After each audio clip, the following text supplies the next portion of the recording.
All right. Counting down in 30. We're at almost 20 seconds till it says starting, although I have a feeling it's already streaming on YouTube. So this video needs a little prep. We're going to need a bass.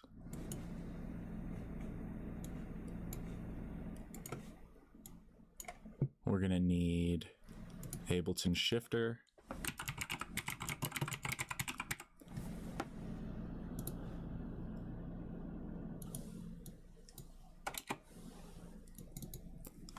There we have a shifter. Okay, so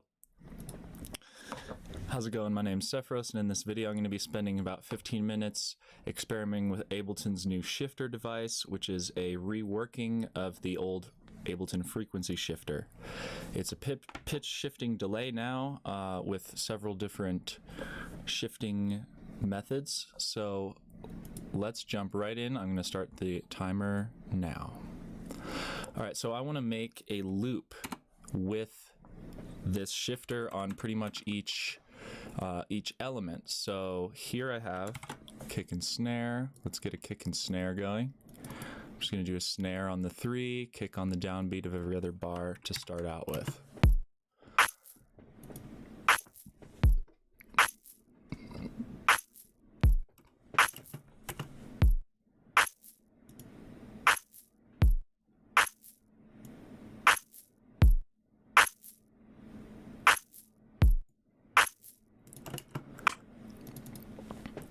Okay, so here is the kick.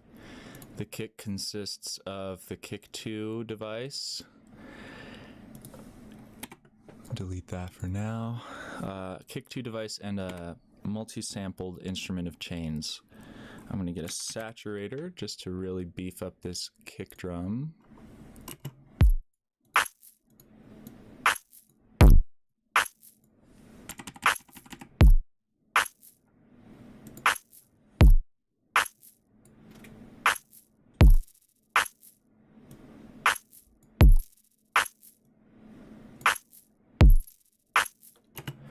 Okay, so that's a fat kick. Let's put shifter on the group. So here I have the group. Here's the drum group. So let's put shifter on there. All right, and since I am on a time crunch, 13 minutes left, I am going to play in some automation. So we'll go to record automation. Right here, this little button. That means when I hit record, it'll record the automation. And first, before I record, I'm just going to play with this, find some parameters I like to tweak, and then tweak them in real time. So let's hear.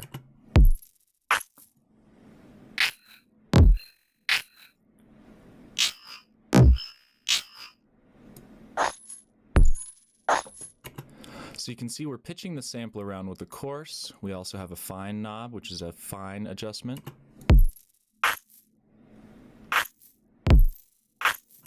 And you can see it's starting to glitch out and double up those drums because we're on pitch mode, which is a granular mode. So if you look here, on pitch mode, we have a window size, which is the size of the grain.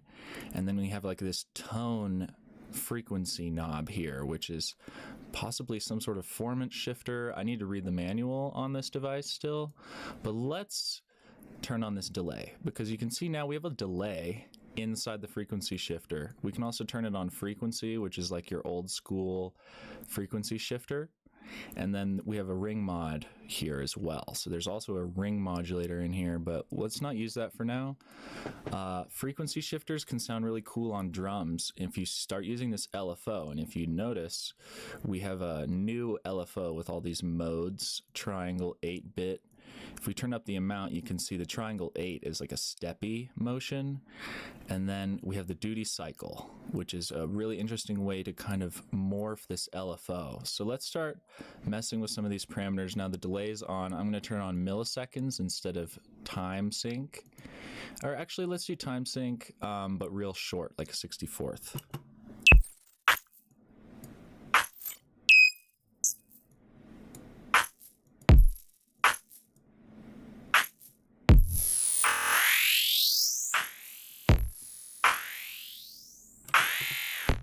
So I'm going to pull this shifter right in front of this wave shaper device that I have here on the group. This is basically just working as a 0 dB clipper. Anything passes 0 dB, it just gets hard clipped. So now we can really go ham with this delay feedback, because we're not going to clip out the master, which might not sound as good as maybe this hard clipper. We could even soften this a little bit. I have a separate video on some distortion that you can check out to learn more about that device. We're focused on the shifter right now. I'm going to try to start shifting it down.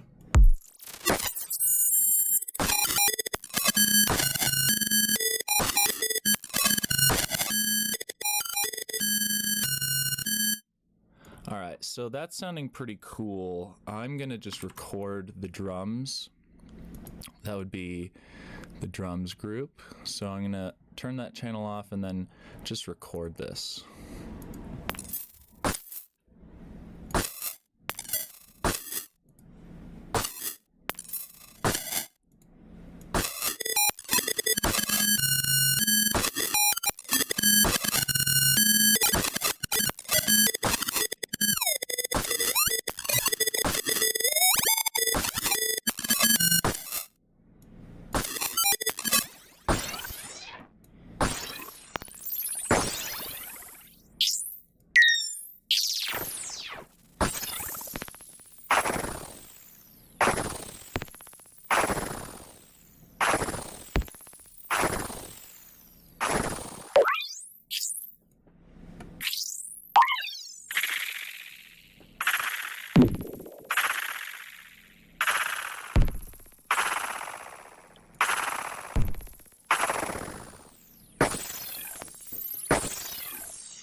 All right, so now we have some effects. I'm going to turn that off now and bring this into the sidechained group. If you want to learn how my template works, I have a separate video on that. This is now going to be sidechained. I'm going to go for a reversal, so reverse that, and then let's kind of chop this up.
All right, so that's kind of a cool little effect sound. So I do also have here a bass. We have, let's see, 7 minutes left. So I have a bass and I have the frequency shifter on the bass. Now for this application, I'm going to do a split rack. This is your typical split. We'll get an EQ and boom, take out the sub. I'm going to do a linear phase so we don't have any sort of phase rotation happening. And then I will duplicate this to the dry chain. And on the dry chain, instead of a low pass, I'm going to do just a bell and dip out some of this 200 to 400 hertz range. on a dynamic dip out just to kind of compress it a little bit too. Okay, so let's put in a bass line.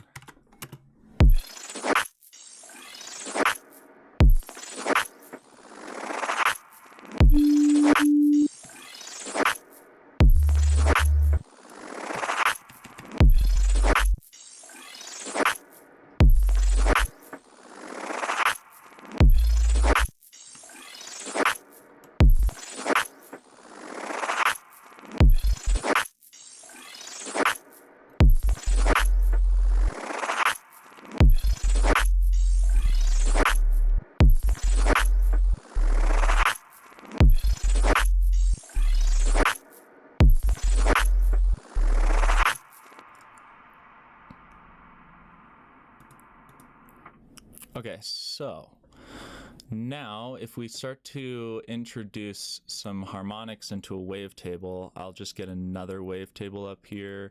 Maybe we do kind of a pitched up second oscillator. Let's go 24 semitones, and then I'm just going to crush that with the sub into some distortion so that it kind of unifies it again.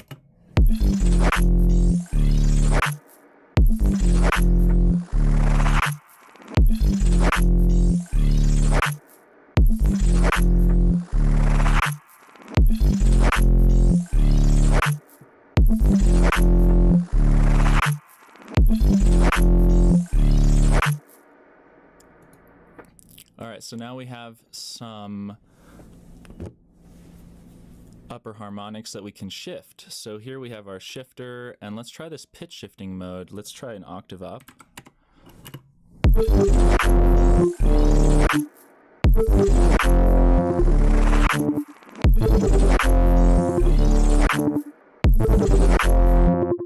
So I'm going to do some record automation on this tone and window size here of the grains.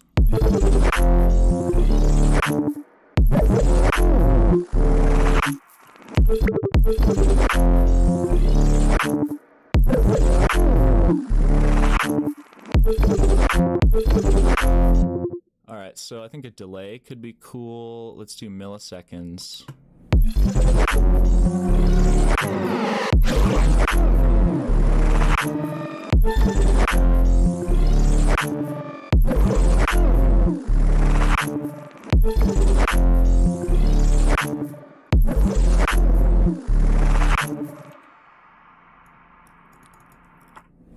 Okay, so this spread function's pretty cool. We can spread it out, so I'm going to automate that.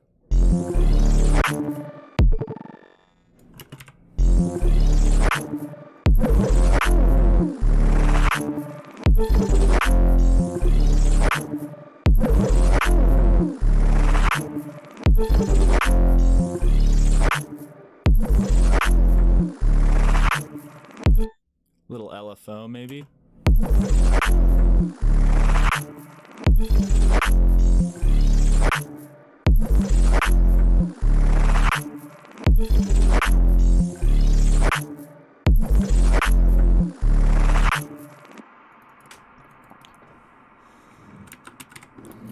All right, so I'm just going to put a distortion on this.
So there we have a bass and some drums. Let's see how much time we have left. 12 seconds. All right, so that's it for now. I'll play this one more time.